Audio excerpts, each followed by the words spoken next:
मेरे जेठ हर रात नौकरानी की मसाज करता। नौकरानी कमरे से निकलती तो लंबी अंगड़ाइयाँ लेती और काम पर लग जाती। मैं सोच सोच कर हैरान होती। एक दिन मैंने सोचा मैं भी जेठ से मसाज करवा कर देखती हूँ, जेठ कैसे मसाज करता है। नौकरानी के कपड़े पहने और जेठ के कमरे में जाकर सफाई करने लगी। मेरे होश उड़ गए उस रात। जेठ, मैं बीमार थी, इसलिए पति कहने लगे तुम्हारे लिए कोई नौकरानी रख लेते हैं जो घर के कामकाज के साथ साथ तुम्हारी सेवा भी कर सके।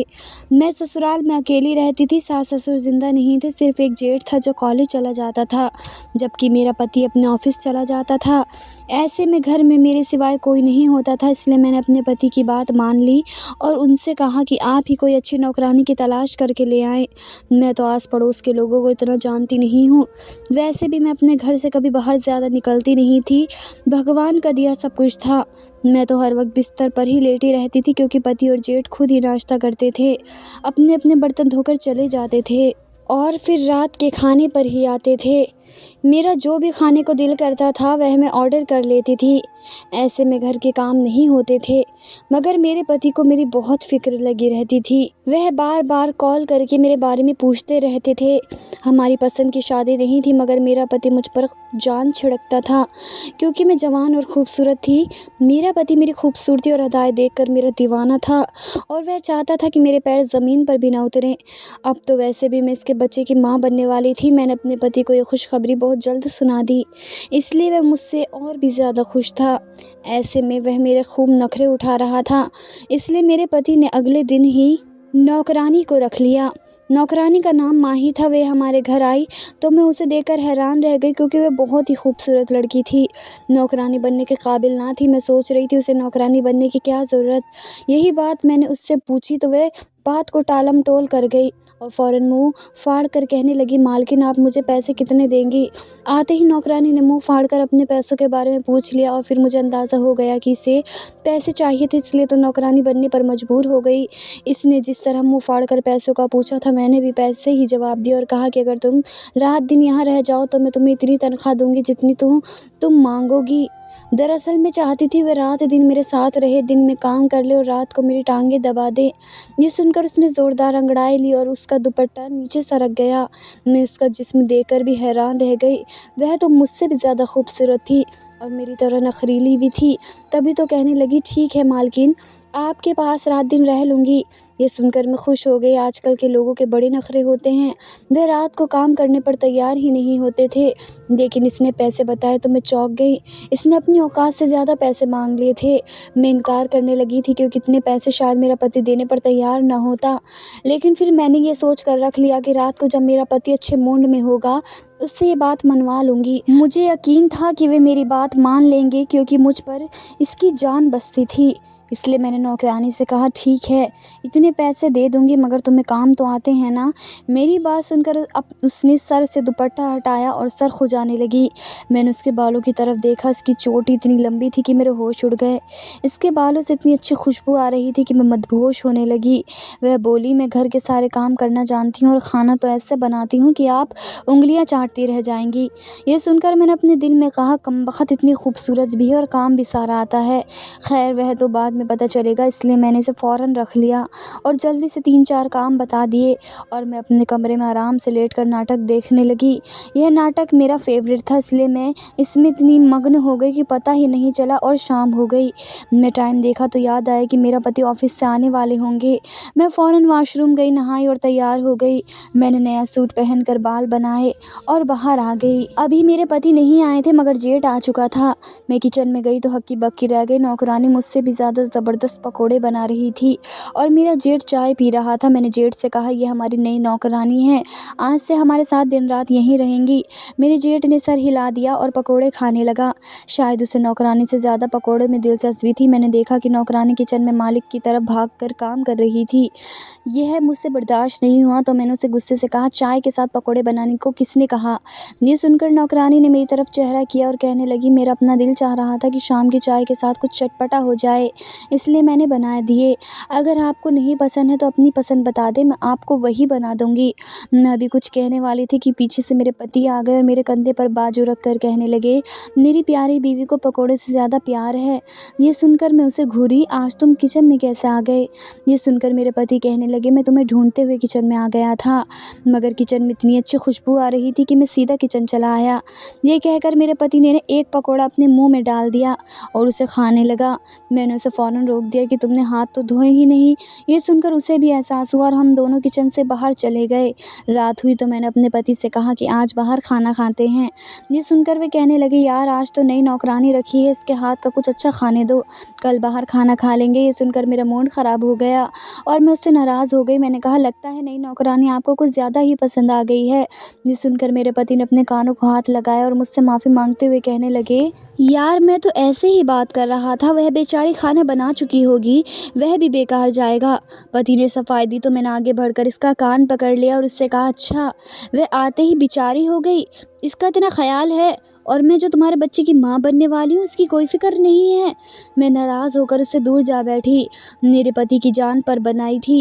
वे मेरे पास आया और कहने लगा, मूड ख़राब मत करो, अभी खाना खाने चलते हैं और वापस आते हुए तुम्हें आइसक्रीम भी खिलवाऊँगा। ये सुनकर मैं हंस दी और हम खाना खाने चले गए। हमें वापसी पर बहुत देर हो गई। मेरा पति तो फ़ौरन बिस्तर में घुस गया, जबकि मैं किचन में आ गई जहाँ पर सारी चीज़ें धुली धुलाई और सही से रखी हुई थी। मैंने फ्रिज का दरवाज़ा खोला तो खाने की खुशबू ने मेरे कदम रोक दिए।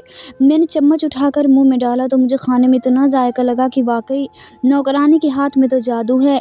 मैंने फ्रिज बंद कर दिया और सोचा कि सुबह नाश्ते में खा लूँगी। हम नौकरानी को बोल कर नहीं गए थे, इसलिए इस बेचारी ने हमारे लिए कुछ ज़्यादा खाना बना लिया था। तभी मुझे याद आया कि मैं नौकरानी के कमरे में भी देख लूँ कि वह सो रही थी या नहीं। मैंने सुबह उसका कमरा दिखा दिया था, इसलिए वह सोने के लिए खुद ही चली गई। मैं किचन से निकली और नौकरानी के कमरे के दरवाजे पर हाथ रखा। मैं देखना चाहती थी कि वह जाग रही थी या सो रही थी, मगर दरवाज़ा अंदर से बंद था, इसलिए मैं अपने कमरे में आई और सो गई। सुबह मेरी आँख देर से खुली, मेरा जिस्म बहुत सुस्त हो रहा था, इसलिए मैं नहाए बगैर बाहर निकल आई। नौकरानी किचन में थी। मैंने उससे पूछा, मेरे पति ने नाश्ता कर लिया था? यह सुनकर उसने जवाब दिया, जी हाँ, ऑमलेट, पराठा और चाय पी ली थी। रोज़ मेरे पति यही नाश्ता करते थे, इसलिए मैंने ये बात नौकरानी को बता दी थी। तभी मुझे जेठ का ख्याल आया और वह कहने लगी, हाँ उसने सिर्फ चाय पी थी, मेरा जेठ नाश्ते में सिर्फ चाय पीता था और फिर कॉलेज चला जाता था। ये सब पूछकर मैं नौकरानी की तरफ देखने लगी। आज भी वह बहुत ज़्यादा तैयार थी। उसने आज अपने बालों को खोल रखा था और लाल कपड़े भी पहने हुए थे। उसने मुझसे नाश्ते का पूछा तो मुझे रात वाली सब्ज़ी याद आ गई। मैंने उससे कहा कि मुझे फ्रिज में रखी सब्ज़ी गर्म करके चाय के साथ दे दो। यह सुनकर वह कहने लगी, मुझे नहीं पता था कि आप दोनों बाहर खाना खाएंगे, इसलिए मैंने ज़्यादा सब्ज़ी बना ली है। ये सुनकर मैंने उससे कहा कि हमारे घर में सब्ज़ी वैसे भी ज़्यादा बनती है, हम सुबह नाश्ता भी उसी के साथ कर लेते हैं। ये सुनकर उसने मुझे सब्ज़ी गर्म करके दी और कहने लगी, मैं आपका कमरा साफ़ कर देती हूँ। इसी वक्त मुझे याद आया, मैं उससे पूछूं, तुम्हें तुम्हारा कमरा अच्छा लगा था? बिस्तर अच्छा था ना? मेरे पूछने पर वह कहने लगी, हाँ अच्छा था, लेकिन कमरे का वॉशरूम इतना अच्छा नहीं है। मुझे गर्म और ठंडा दोनों पानी से नहाना पसंद है, क्योंकि मैं गर्म पानी से नहाती हूँ और ठंडे पानी से अपना सर धोती हूँ। यह कहकर वे किचन से निकल गई और मैं इसी बात पर हंसने लगी कि नखरे तो ऐसे दिखा रही है जैसे घर की नौकरानी नहीं बल्कि महारानी हो। मैं सब्ज़ी खाते हुए देर तक हंसती रही। इस दिन मैं थकी हुई थी, इसलिए मैंने दोपहर के वक्त नौकरानी को अपने कमरे में बुलाया और उससे कहा कि मैं रात को बाहर गई थी, इसलिए मेरा जिस्म दर्द कर रहा है, तो मेरी मसाज कर दो। ये सुनकर वे मेरे पास बेड पर बैठ गए। मसाज करते हुए कहने लगे, आप अपने पति से मसाज करवाया करें। ये सुनकर मैं शर्मा गई और उससे कहा, तुम हो तो कुंवारी, मगर तुमने यह बड़ी बेशर्मी वाली बात कह दी है। ये सुनकर वह हंस दी और कहने लगी, मालकिन मैं घाट घाट का पानी पिए हुए हूँ, इससे पहले कई घरों में काम किया है, कई मालकिन बदली हैं और उसके सारे राज यहाँ मेरे सीने में दफन हैं। ये सुनकर मेरा मन कर रहा था उससे मैं बातें पूछूं, क्या लड़की अपने पति से भी मसाज करवाती हैं? ये सुनकर वह बोली, बिल्कुल जी, अक्सर औरतें अपने पति से पैर दबवाती हैं, आजकल तो अमीर मालकिन अपने नौकरों से भी मसाज करवाती हैं। ये सुनकर मुझे शर्म ही आ गई थी। ये नौकरानी कई घरों में काम करती आ रही है, इसलिए इसने ये सब होते हुए देखा होगा। इसके बाद वे देर तक मेरी मसाज करती रही। इसके बाद किचन में चली गई। रात हुई तो हम दोनों पति पत्नी लेट गए। मैंने पति की तरफ करवट ली और दर्द से कराहते हुए कहा कि आज तो मैं बहुत थक गई हूँ। ये सुनकर मेरा पति कहने लगा, चलो उठो, मैं तुम्हें डॉक्टर के पास ले चलता हूँ। ये सुनकर मैं घबरा घबरा गई। मैंने सोचा था कि आज रात उनसे मसाज करवा लूँगी, मगर मेरे पति ने मुझे डॉक्टर की बात कह दी तो अंदर ही अंदर मुझे गुस्सा आ गया। पता नहीं कौन-सी औरतें होती हैं जिनके पति ये काम भी कर ले देते होंगे। मैंने करवट ली, तभी मुझे याद आया कि नौकरानी से कह दूँ कि वे मुझे दूध गर्म कर दे। मैं उठकर नौकरानी के कमरे तक गई। मैंने हल्की सी दस्तक दी, मगर उसने कोई जवाब नहीं दिया। ऐसा लग रहा था जैसे वे कमरे में थी ही नहीं। ये देखकर मैं हैरान रह गई। मैं किचन में जाने के बजाय अपने कमरे में आकर लेट गई। सुबह मैं जल्दी जाग गई, इसलिए अपने जेठ और पति के साथ नाश्ता किया। पता नहीं इस नौकरानी ने इतनी हिम्मत कहाँ से आ गई थी। सुबह सवेरे नहा धोकर इतनी तैयार हो जाती थी जैसे वे शादीशुदा हो, और पति को दिखाने के लिए इतना सजती संवरती हो। पता नहीं ये किसको दिखाने के लिए इतना सजती है। मैंने अपने कपड़े की तरफ देखा। मैं नौकरानी लग रही थी और वे मालकिन लग रही थी। मैंने बड़ा सा मुँह बनाया तो मेरे पति ने देख लिया और कहने लगे, तुम्हारी तबीयत ठीक नहीं है तो मैं तुम्हें डॉक्टर के पास ले जाता हूँ। ये सुनकर मैंने फ़ौरन कहा, नहीं आप ऑफिस जाएं, मैं नौकरानी के साथ चली जाऊँगी। पति और देवर के जाते ही मैंने नौकरानी को साथ लिया और डॉक्टर के पास चली गई। उसने 2-3 दवाइयाँ लिख दी। वैसे डॉक्टर का तो बहाना था, मैं दरअसल बाज़ार से कुछ चीज़ें ख़रीदना चाहती थी, इसलिए मैंने माही से कहा कि वे मेरे साथ बाज़ार चले। फिर हम एक दुकान में आ गए। मैं मेकअप का सामान देखने लगी जबकि माही कपड़ों को देखने लगी। ये देखकर मैं जल गई। मैंने सोचा कि देख तो ऐसे रही है जैसे अभी ख़रीद लेगी। मैं इसकी औकात पर हंसने लगी। मैंने दुकानदार से कहा कि वे मुझे ये चीज़ें पैक कर दे। मैं पैसों पर दुकानदार के साथ बहस करने लगी जबकि नौकरानी गायब हो गई। इसके कंधे पर एक टैग टंगा हुआ था जो कि पहले खाली लगता था, मगर अब मैं इस बैग की तरफ देखा तो मैं शक में पड़ गई क्योंकि अब वह पूरा भरा हुआ था। मैंने इससे ये बात नहीं कही, मगर मेरे दिल में शक बैठ गया। इसलिए घर आते आते मैंने फ़ैसला किया कि मैं किसी बहाने से इसका बैग देखूंगी कि इसके बैग में क्या छुपाया हुआ था। घर आते ही वह अपने कमरे में चले गए ताकि इस बैग को कहीं छुपा सके, इसलिए मैं भी इसके पीछे आ गई और बहाने से कहा कि मेरी तबीयत फिर से ख़राब हो रही है, तुम किचन से पानी ले आओ, मैं दवाई अभी खा लेती हूँ। ये देख कर वह घबरा गई, बैग अपने बेड पर रखा और किचन की तरफ चली गई। मैंने उसके जाते ही बैग देखा तो मेरी आंखें फटी की फटी रह गई क्योंकि सामने ही लाल रंग का लहंगा बैग के अंदर से दिख रहा था। ये लहंगा कम से कम 2000 का था। इस मामूली सी नौकरानी के पास 2000 कहाँ से आए जो उसने इतना कीमती लहंगा ख़रीद लिया। मैं हैरान परेशानी से लहंगे को देख रही थी। नौकरानी पानी लेकर आई तो मैंने झटपट बैग को बंद कर दिया और पानी पीकर अपने कमरे में आ गई। तभी मुझे ख्याल आया और मेरा खून खौल गया, कहीं इस कमबख्त ने ये लहंगा वहाँ से चोरी तो नहीं कर लिया। ये सोचकर मैंने अपने कानों को हाथ लगाया और ख़ुद से कहा कि आइंदा मैं इसके साथ कहीं नहीं जाऊँगी। ये नौकरानी तो अपने साथ साथ मुझे भी फंसवाएगी। दिन भर मुझे इस बात पर गुस्सा आता रहा। रात हुई तो मैंने सोचा कि ये बात अपने पति को बता दूंगी, लेकिन मैंने सोचा कि अगर इन्हें ये बात बता दी तो कहेंगे इस चोर नौकरानी को फ़ौरन घर से निकाल दो।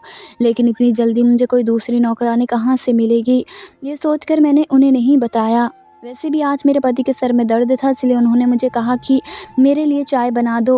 ये सुनकर मैं किचन में जाने लगी। तभी मैंने सोचा कि नौकरानी से कह दूं कि वे चाय बना दे। इसके दरवाजे पर दस्तक दी। दरवाज़ा अंदर से लॉक था और इतनी दस्तक सुनकर भी इसने दरवाज़ा नहीं खोला था, तो मैं मजबूर होकर खुद किचन में आ गई और चाय बना कर ले आई। चाय बनाने के बाद मेरे पति जल्दी सो गए, लेकिन मुझे नींद नहीं आ रही थी। मैं डॉक्टर की दवा इस्तेमाल कर रही थी, इसलिए रात को मैं बहुत परेशान हुई। बार बार उठकर वॉशरूम जाना पड़ा। आधी रात के वक्त मेरी आँख खुली तो मैंने देखा अपनी खिड़की से कि किसी को बाहर सहन में देखा। मैंने ध्यान दिया तो हैरान रह गई क्योंकि वे नौकरानी थी और वह दुल्हन के रूप में थी। इसने वही लहंगा पहना हुआ था जो उसने सुबह चुराया था। ये देखकर मुझे डर लगने लगा, पता नहीं वह नौकरानी थी या कोई चुड़ैल। मैं तो डर के मारे सो गई। सुबह किचन में नाश्ता करने गई तो नौकरानी पूछने लगी, आज आप बहुत थकी थकी लग रही हैं, सब ठीक तो है? ये सुनकर मुझे रात वाला किस्सा याद आ गया। मैंने उसे बताया कि मैं ठीक हूँ। वे बेफिक्र होकर बर्तन धोने लगी। तभी मैंने उससे पूछा, तुम पर कोई जिन है? मेरी बात सुनकर वह हंसने लगी। मैं किसी को छुप कर नहीं देखती और वैसे भी जिन भूत चुड़ैल तो मुझे देखकर भी भाग जाते हैं। ये सुनकर मैं सोचने लगी कि फिर वह कौन थी। मुझे इस नौकरानी पर शक था, इसलिए रात हुई तो मैंने फ़ैसला किया कि आज रात ये देखकर रहूँगी कि मेरी नौकरानी रात को अपने कमरे में होती भी है या नहीं। ये मालूम करने के लिए मैंने शाम होते ही इसके कमरे की खिड़की खोल दी और इसके ऊपर पर्दा डाल दिया ताकि इसे शक ना हो। रात हुई तो मैं अपने कमरे से निकली और नौकरानी के कमरे की खिड़की के अंदर कूद गई। कमरे में अंधेरा था। मैंने जैसे ही लाइट जलाई मैं हैरान रह गई, क्योंकि बिस्तर ऐसा पड़ा था जैसे इस पर कोई इंसान कभी भी सोया तक ना हो। बिस्तर पर कोई सिलवट तक नहीं थी। बिस्तर पर अब तक वही चादर बिछी हुई थी जो मैं बिछा कर गई थी। इसका मतलब था कि वह एक रात भी अपने बिस्तर पर नहीं सोई थी। इसलिए तो मैं जब भी इसके कमरे में आई, इसने अंदर से मुझे कोई जवाब नहीं दिया। अब मैं शक में पड़ गई, यह अपने कमरे में नहीं सोई तो कहाँ और किसके साथ सोती है। ये बात जानने के लिए मैंने घर के तमाम कमरों की चाबियां उठाई और घर के तमाम कमरों को एक एक करके चेक करने लगी। तभी मैंने जेठ के कमरे का दरवाज़ा बाहर से खोला तो मैं शर्म से पानी पानी हो गई, क्योंकि सामने मेरी नौकरानी मेरे जेठ के बिस्तर पर लेटी उससे मसाज करवा रही थी। ये देखकर मैंने उन्हें रंगे हाथों पकड़ लिया और अपने पति को भी बुला लिया। मेरे पति ने ये सब देखा तो अपने भाई को ज़ोर ज़ोर से थप्पड़ मारे और कहा कि मैंने तुमसे कितनी बार कहा था कि शादी कर लो, मगर तुमने हमेशा इनकार कर दिया। अब मैं तुम्हारी एक बात नहीं मानूंगा और सुबह होते ही तुम्हारे लिए कोई अच्छी सी लड़की तलाश करूंगा। ये सुनकर मेरा जेठ कहने लगा, मैं शादी कर चुका हूँ और यही मेरी बीवी है। हम दोनों ने छुप कर शादी की हुई है। माही मेरे प्यार में इतनी दीवानी थी कि अपने घर से भाग गई। हमने छुप कर शादी कर ली। पहले मैंने इसे फ्लैट में रखा हुआ था, मगर इसने मुझे कहा कि मुझे अपने घर ले चलो ताकि हम रात दिन एक दूसरे के पास हो। तब हमने ये नौकरानी वाला खेल किया और यहाँ नौकरानी बनकर रहने लगी। ये सुनकर मैं हैरान रह गई। मुझे यकीन नहीं आ रहा था कि उन दोनों ने मिलकर हमें बेवकूफ़ बनाया था। मुझे बहुत गुस्सा आया, मगर मेरे पति ने कहा कि मेरे भाई से गलती हुई है, मगर इसने कोई गलत काम नहीं किया। इसने इस लड़की से शादी कर रखी है। यह इस रिश्ते से इसकी बीवी थी, इसलिए इसके साथ कुछ भी कर सकता है। अगले दिन मेरे पति ने उन दोनों का रिसेप्शन करा दिया और सब लोगों को बता दिया कि मैंने अपने भाई की शादी कर दी है।